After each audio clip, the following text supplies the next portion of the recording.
So for 4 solid years, I worked with this man named Eric. 4 solid years. I picked him up every single day, 6 a.m., and we'd get off work around 6:37, sometimes 8 p.m. at night. We put in the hours, but one particular day, Eric was acting really strange, really anxious, and something had him agitated. And now I did notice that he was starting to get in trouble by the boss because somebody kept calling the phone, the work phone all day. We didn't have cell phones back then, so they were calling the job. And they just kept calling and calling. And I said to him, I said, Eric, man, everything okay, bro? Like, you know, I knew Eric and I knew he wasn't on no funny stuff. So I said, everything all right, Eric? He said, man, I'm just having some issues right now. I just found out my girlfriend's pregnant. She keeps calling up here and I don't know what to do. And I was like, oh, well, I don't either, buddy, but, you know, after work, we'll go hang out or something, have a few beers if you'd like. He said, man, you know what sounds good to me is, can you come to my place?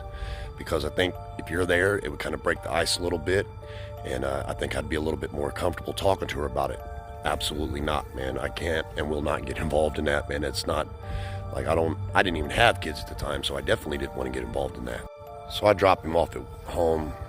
I headed home. The next morning, I get up to get ready for work and get a phone call from his girlfriend. She said, hey, Eric's not feeling well today, and he's going to go to an appointment with me for this baby, and so he won't be in. I said, that's okay. I'll let him know. So I get to work. I tell the boss. The boss is a little bit angry. He's a grown man. He should have called in himself. I said, man, he's been here 4 years. Give him a break. He just found out he had a baby. You know, he'll probably call. All right, but you know he's going to get a write-up. I said, I know. He'll be all right. But now the boss is hounding me. Like, he would come out every 30, 40 minutes, and he'd say, Noel, I tried to call Eric, and he won't answer his phone. I said, I told you he went to an appointment. Again, we didn't have cell phones then, so there was no, you only called the house. If no one was home, no one was home. I said, well, I was going to swing by there after work, but she told me they wasn't going to be home anyways. So when I pick him up in the morning, man, I'll explain it to him, and when he gets here, just have a talk with him. You know, no biggie. Like I said, we've been here for 4 solid years, never missed any days, so I think he'll be all right.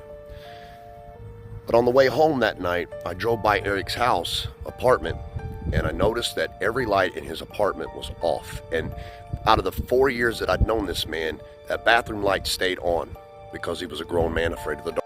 It was a wild apartment building, and he lived alone, so he liked keeping a light on. And I knew there was no way he would have all them lights out. You guys make sure you like and follow, because what I found out is going to blow your mind.